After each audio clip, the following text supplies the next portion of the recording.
off like any other trip that I take. Stranded, day 7, day number 8.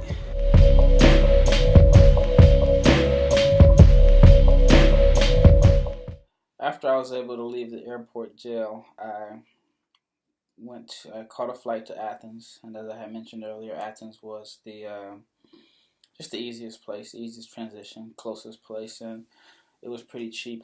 And I got to the airport. I went online and went to Booking.com and found this hotel, and I think the rates were like $25 a night. So I figured since I'm here in Greece and the prices aren't too bad, let me see how much it is to go to Santorini. There was a flight to Santorini at like 5 in the morning, and for round trip tickets and the hotel and the tour guide, it was like 200 euros. So I thought, well, hey, why not? This is probably one of the few opportunities I can go, and it's not going to cost me a whole lot of money. So got up in the morning, caught that flight, and it was worth it. I mean, I've been quite a few places, seen a lot of different things in the world, but Santorini was by far the most beautiful place I've seen. I mean, just the views of the water and the cliffs and the different beaches. They had a black beach, they had a red beach. It was definitely an amazing experience. I was only there for a day, so I couldn't really experience the whole island. I've always had an interest in geography and cultures in different countries and seeing different parts of the world. I mean, I'm from Omaha, Nebraska, where the land is flat and it's definitely not a scenic place at all. So, seeing like different places like Santorini, sometimes you don't even think it's realistic that you can go there and see those places. So, like I said, that was an awesome experience. And then from Santorini, that's when it got, as they say, it got real. It got real. So I came back to checked in the hotel, and as you can see, it's definitely not a 5-star by any means, but it's the situation I'm in. This is my room, my dungeon. Got the bed right here. Got the fresh laundry that I got out right here. Clothes on the floor. Got my jeans hanging up. Water, passport. Just got a couple waffle snacks to hold me down. Come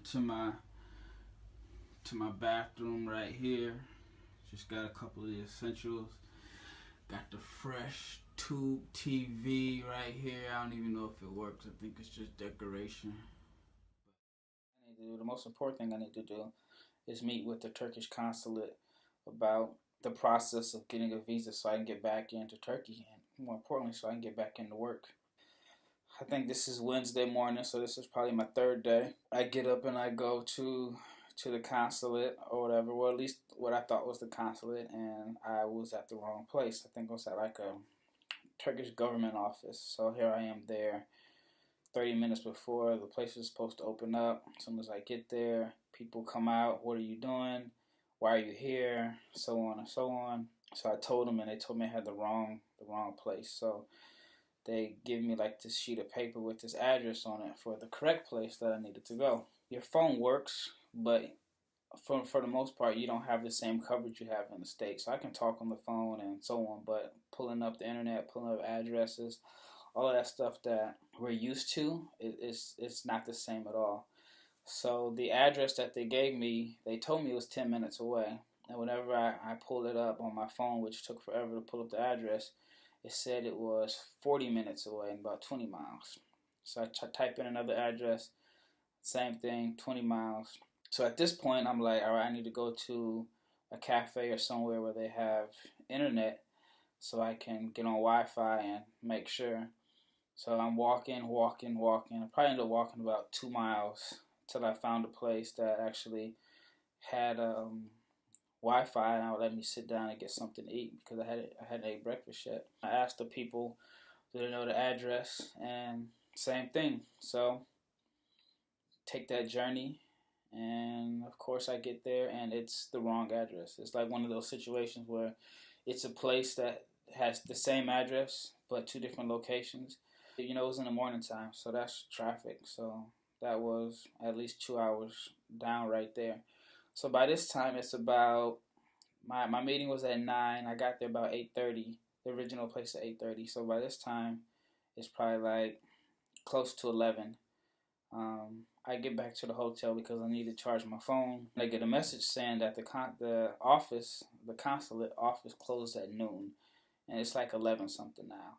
And if I don't get in that particular day, then it's a whole different process to getting another appointment. My phone is half charged, and call an Uber, and I get there at 11:59. And what was weird about the consulate, it was in like a really, really nice neighborhood, but it was in a nice residential neighborhood. So the office was like in between houses, and then like on the same street you'd see different flags of different countries. It would be like a consulate office in the middle of two houses in Beverly Hills.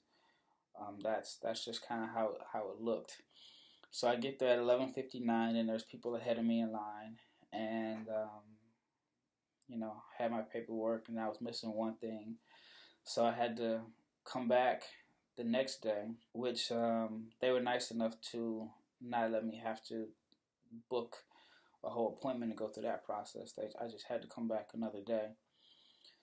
So I came back, and then I think that was Thursday. So I remember it originally started off on Sunday night in the Istanbul airport. So now this is Thursday morning when I finally got all my paperwork turned in. And now I'm just playing the waiting game to see if I can get back